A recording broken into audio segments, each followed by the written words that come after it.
All right, today we're talking about bar and bat mitzvahs, specifically the service and how to photograph the service. So if you want to know that, let's get into this video. I'm going over all the details for you. All right, welcome back to the channel. If you don't know who I am, my name is Rachel Capil. I'm a San Francisco Bay Area event photographer specializing in bar and bat mitzvahs. And today we are talking specifically about the service and what you need to expect and do beforehand and after and throughout the service of a bar bat mitzvah. And stay till the end because I'm giving you my pro tips and the things that I think are really important, but I'm going to go over all the details right now. Number one, before the ceremony, you're going to have to talk to the rabbi and the client.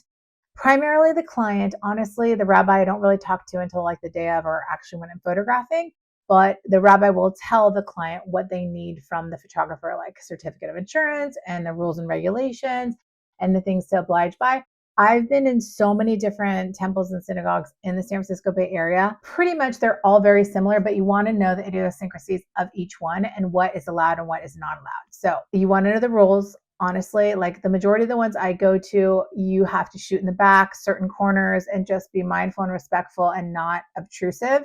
So just know that going forward, but you also want to just maybe like get the rules and regulations from the client that the rabbi talks about. So some are really cool, some can be really stringent, and if they're non-reformed, then you're not allowed to even shoot at the service. So use this time to communicate really well and provide that excellent customer service with the client. Oftentimes they'll ask for a certificate of insurance. You have to do that and make sure you have insurance, which is normal being part of a professional anything. So just make sure you have that and get that over to them. And of course, I always create a shot list the day of VIPs, family members, immediate family members, aunts, uncles, cousin, grandma, grandparents, special people. You want to have that. And I believe I have a link to all of that stuff either on my website under free guides or in the descriptions below. And again, I'm always going to pitch my Photo Mitzvah Maven. If you want to learn more, we have that program. It's down below. You can find out more details. But this is the stuff you want to think about before you actually have the service. Like you've got to get all of these communications out of the way and make sure you're on top of it. Now, the day of, your gear that you want to use, if you want the gear that I use, there's a link to all my photo gear in the descriptions box below. But truly, I just really need the 24-70, 70-200 because 70-200, you can get that lower light environment for the camera and go really far back. You'll be sitting in the back of the temple, so you can zoom in and really get up close front to the kiddo and the family and the rabbi. So no flashes are allowed during the service, but pre-service, of course, for family photos, you can use flash, but definitely know that you are not allowed to use flash during the service, just like a wedding. You have to be respectful, kind, non-intrusive, kind of incognito, and just stay still. Don't be distracting is the number one rule I always live by. But you're going to operate in 1.4 to 2.8. Like I said, get that light in the camera since you can't use the flash. And then obviously push the ISO. You can go to 3 to as up as, maybe 6,000. I really don't think I ever need to be farther than 3. But some synagogues will be very dark. So you could push it to wherever you think your camera can go without really getting that grain going. And also always remember, you need to be in silent shutter mode. Just make sure you're not making a lot of noise and being obtrusive, okay? Because they have to be very concentrated up there and it's a lot of stress. So don't be that guy, that photographer, okay? Bring the zoom lens, bring the high ISO, bring the pro gear, and you'll be just fine. All right, the must-have ceremony shots. This stuff you need to know. So obviously the basics, these are the things that I love getting the kiddo solo up there, doing their thing and reading from the Torah, doing their Devar Torah and chanting. Obviously, if there are any grandparents or aunts and uncles, family, friends for the aliyahs, capture all that. I love the priestly blessing. I love the parent blessing. I love any kind of emotion that can showcase the day. And I've actually had clients request that's very important to them, the passing of the Torah, which I completely agree. I could see I'm not Jewish. I didn't grow up in a Jewish home, but I have been shooting them for 15 plus years. And I could see how it's special it could be, especially if you had a grandparent that survived the Holocaust and went through those horrible experiences and came out and thrived in life.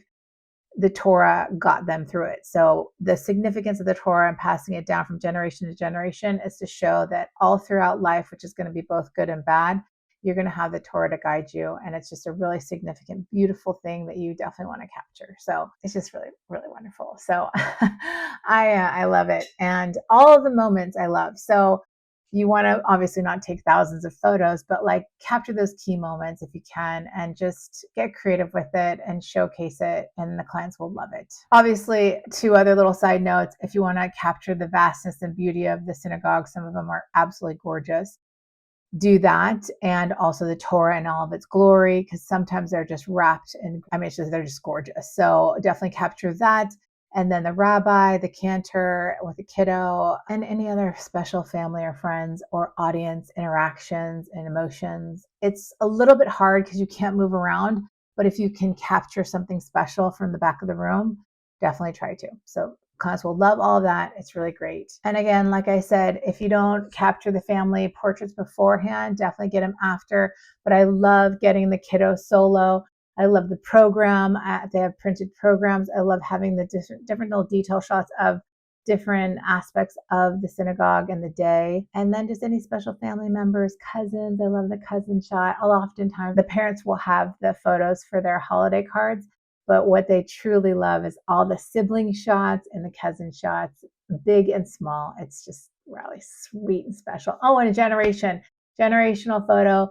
Love it for boys and girls, like generation to generation, grandma, all the way down to like the kiddo, great grandma. That stuff is really important to have to document. It's one of the reasons why I love these Bat Mitzvahs, because you just capture these amazing parts of family history, and it's like a real gift to be able to do it. My final pro tips, the very end, be prepared to capture emotion quietly. Like I said, I love little kisses, the looking at each other, hand on the head, and sweetness, forehead to forehead, just little sweet things like that. I love capturing those beautiful little like special moments that they don't think anyone's looking, but you're the pro, so you're going to capture that. I love blending like my formal style with documentary style, and just kind of like hiding on the wall and capturing what I can capture, and just taking note of your shutter speeds, because sometimes your shutter speeds can really kind of mess you up and not being focused or drag.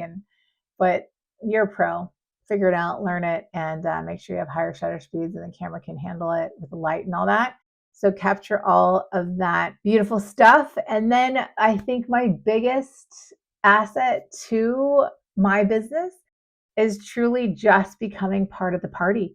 I feel like I legit like love talking to people and hanging out and getting to know people and just being part of the party, and like loving on the client and to their family and friends, and just being who I am, kind, generous, and talkative and appreciative. And I feel like clients love that about me, and their friends love that. Actually, I'm glad I'm having a lot of second shooters lately, because I feel like I just talk to my past clients when I see them at the events, and it's just so fun. So yes, it's like my social time, honestly, because I feel like I'm not really social these days, but I love it. And I honestly believe that I'm a gift to the party. And that is a huge part of what my value is, and being that luxury brand where you really connect with people, see them, hear them, and just connect with them and be appreciative, positive, and do your best you can and provide excellent customer service. All of these things will make you the pro that you are, and then will get you more and more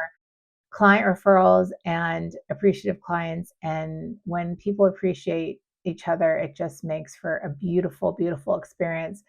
And I feel like this is like God's work, right? This is what we're meant to do. And we're supposed to be operating on our zone of genius and having fun doing it and loving it. So all of these things will make you the true professional that you are, and help clients just really want to refer you and give you more and more business throughout the entire synagogue or temple. So those are my pro tips. And I think if you do all these things, the service will be captured pristinely and the client will be so happy. All right, so that's a wrap. If you have more questions, definitely reach out, comment down below, and let me know what you think. Or if you want to connect on the phone or Zoom, we can chat about your photo business. I have weekly webinars every single week on Wednesday, going over how I built a six-figure photography business, specifically in the Bar and Bat Mitzvah niche. So if you want to know more about that, hop on there.